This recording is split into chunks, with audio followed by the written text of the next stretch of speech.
kita mempelajari tentang keilmuan. Sebelumnya perkenalkan nama Bapak Panji Permana sekali lagi. Nama Ibu Sri Wahyuni, nama Ibu sekali lagi. Mata pelajaran kita pada hari ini yaitu mata pelajaran IPA. Adapun materi kita pada hari ini yaitu tumbuh-tumbuhan beserta strukturnya dan fungsinya. Kita kali ini memakai pendekatan saintifik. Adapun pendekatan saintifik itu meliputi dari mengamati, menanya, mencoba, menalar, dan mengkomunikasikan. Akan dilanjutkan oleh Ibu Windy. Baik, sebelum kita memulai materi kita pada pagi hari ini, kita berdoa dulu ya kepada Pak Isona. Coba pimpin doanya. Baik, sebelum kita memulai belajar pada pagi hari ini, akan kita berdoa. Bismillahirrahmanirrahim. Baik, langsung saja kita di sini orang ibu dan bapak akan menjelaskan materi mengenai tumbuhan dan fungsinya. Yang pertama akan dijelaskan oleh Bapak Randi. Pada Bapak Randi dipersilahkan. Ya, baik, perhatian anak-anak sekalian. Masih semangat kan belajarnya? Baik, pertemuan pada hari ini kita mempelajari yang terlebih dahulu yaitu tentang akar. Di mana Bapak dan Ibu telah memiliki media pembelajaran. Di sini ada yang namanya batang, akar, biji, dan bunga dan daun. Tetapi terlebih dahulu kita mempelajari apa itu akar. Di mana akar itu merupakan suatu bagian tumbuhan yang sangat paling berfungsi dalam tumbuhan tersebut, karena akar itu menyerap nutrisi yang ada di dalam tanah seperti air. Kemudian akar ini merupakan penopang dari tumbuhan tersebut. Jika tumbuhan itu tak memiliki akar, maka bisa kemungkinan tumbuhan itu akan mudah jatuh, begitu kan saat yang sakit. Selain itu, akar itu sangat membutuhkan air dan mineral dari tanah tersebut untuk membutuhkan suatu proses fotosintesis. Apakah anak-anak sekalian sudah mengerti? Sudah, Pak. Sudah. Nanti Bapak tanya ini sudah? Serius? Nah, selanjutnya Bapak akan menjelaskan tentang daun. Di mana daun ini berfungsi sebagai tempat menyimpannya nutrisi dari suatu pohon tersebut, dan daun ini merupakan cadangan air atau makanan, dan juga berfungsi sebagai tempat fotosintesis. Mungkin sekian dari Bapak. Yang selanjutnya akan dijelaskan oleh Ibu.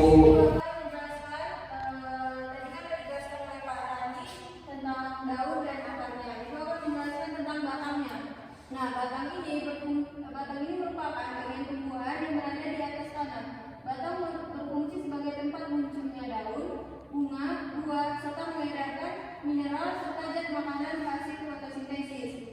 Nah, dari akar itu akan menyerap mineral. Nah, batang itu dialah yang sebagai mengantarkan mineralnya itu menuju ke buah dan lainnya dan bunga. Nah, jadi kalau pada batang mungkin air tidak akan sampai ke buah tersebut. Nah, setelah batang mengantarkan mineral, nah tumbuhlah menjadi buah. Buah ini adalah bagian tumbuhan yang berfungsi melindungi biji serta sebagai cadangan makanan untuk biji berkecambah.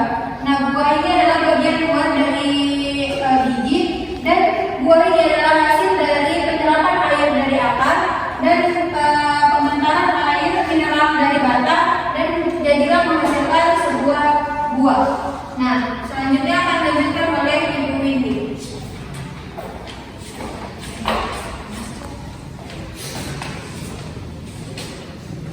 Baik, di sini Ibu akan menjelaskan mengenai bunga, di mana bunga itu merupakan bagian tumbuhan yang berfungsi sebagai alat perkembang biakan tumbuhan biji. Anak-anak itu semua di sini pasti sudah tahu kan bunga itu kayak mana? Pak Isal sudah tahu bunga?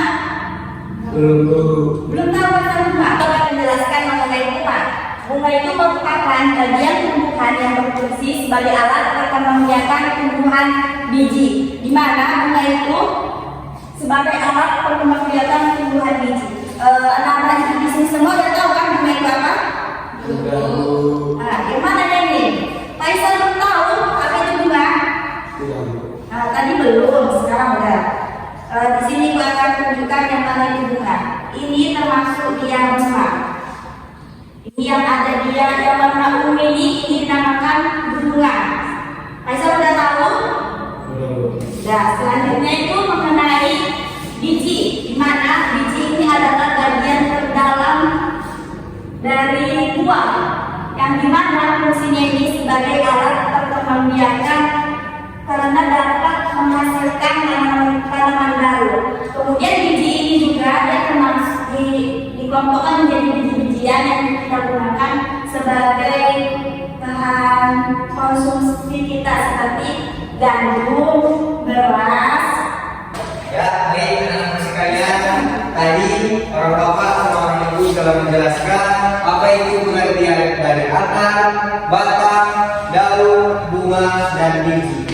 Di sini bapak memiliki bunga, di mana tugas dari anak-anak sekalian ingin mengamati bunga tersebut, bunga ini. Nah, terlebih dahulu anak-anak Faisal mohon berdiri untuk mengamati bunga yang bapak miliki ini.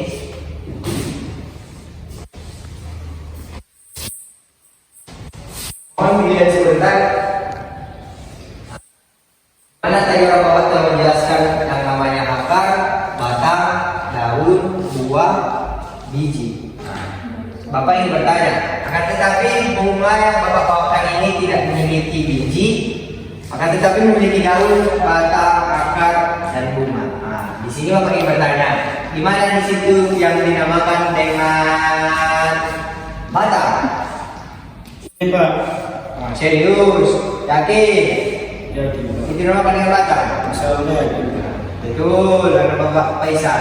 Beri hapus kepada Faisal. Nah, selanjutnya bapak ingin bertanya. Seperti yang dijelaskan oleh Ibu Iska tadi, di mana di situ namanya daun?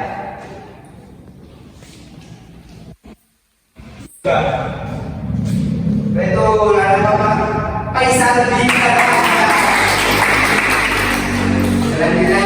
Jadi gua akan melanjutkan ya. Itu mau bertanya kepada Ibu Faisal. Yang mana di sini akar? Ini Bu. Masa betul ada apa? Iya Bu, sama betul. Bagus, beri aplaus sama teman.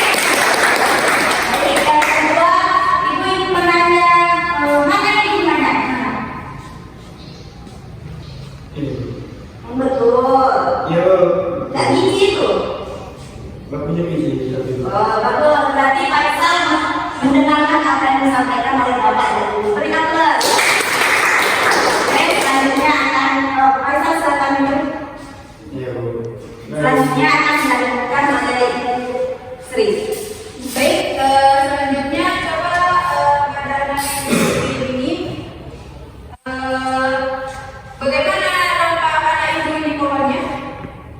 Apakah masih segar ataukah sudah layu? Sudah layu. Jadi pertanyaan ibu, kenapa pohon ini bisa layu atau sudah layu? Karena sudah dicabut, bukan layu. Memang yang itu. Nah, jadi itulah kenapa bisa layu, karena pohon ini sudah dicabut dan dia tidak bisa dapat melakukan. Jadi kenapa bisa pohon ini layu, karena dia tidak dapat melakukan proses fotosintesis lagi, karena pohon ini sudah dicabut, akarnya tidak bisa menyerap air, sementara dengan batangnya tidak dapat mengantarkan air ke daun, dan daunnya tidak dapat menerima cahaya matahari lagi. Jadi makanya pohon ini layu. Kita akan lanjutkan oleh Bapak Rani. Pada Bapak Rani, Baik anak-anak sekalian, sudah dapat mengerti apa yang dijelaskan oleh Bapak dan Ibu Sri dan Ibu Iska. Serius, sekali lagi saya tanyakan kepada anak sekalian, apakah sudah dapat mengerti? sudah Pak. Sudah Pak. Dari nama Bapak, anak Faisal masih bermain? Ada pegang mengerti? Udah, alhamdulillah. Nah, selanjutnya di mana tadi kita telah mempelajari dari tumbuhan dan fungsi-fungsinya. Nah, di sini Bapak ingin mengaplikasikan kepada anak Bapak sekalian. Anak bapak ini memiliki pohon mangga di mana? Di depan rumah atau di belakang? Depan rumah. Nah, coba ini perhatikan. Di depan rumah itu mangganya sekarang dalam keadaan berbuah atau berbunga atau tidak berhijau? Sedang berumah. Baik. Coba anak bapak ini perhatikan bagaimana proses dari rumah tersebut di depan rumah. Nanti kan pas budak-budak. Misal rumahnya apa aja pohon yang ada di rumahnya? Pohon kelapa. Lagi berbuah atau enggak? Selain pohon kelapa yang ada bunganya? Baik anak-anak bapak sekalian, di sini kita telah selesai melakukan pendekatan saintifik.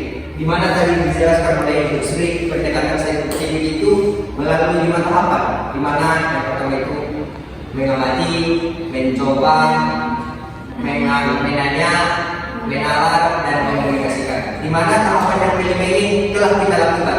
Apakah anak sekalian sudah dapat mengerti dari pendekatan saintifik ini? Serius? Materinya belum. Sudah Bu. Kalau sudah paham, kita tutup lagi pembelajaran kita pada hari ini. Iya Bu. Baik, untuk mengakhiri pembelajaran kita pada pagi hari yang berbahagia ini, baiknya kita mengucapkan Alhamdulillah.